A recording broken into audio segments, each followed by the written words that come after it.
பாவம் ஏனடி பிழையான வார்த்தை போல வாழ்ந்து வந்தேனே உன்னை பார்த்த பின்னே என்னை திருத்திக் கொண்டேனே புரியாத கவிதை போல வாழ்ந்து வந்தேனே அவையாவும் முந்தன் கண்ணில் அர்த்தம் கண்டேனே இந்த அருக புல்லின் மேல் மணித்துளியாய் நின்றாயே எந்த பருவத் தோள்களில்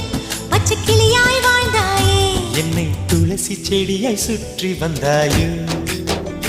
கண்ணால் பார்த்து பார்த்து வெற்றி கண்டாயோ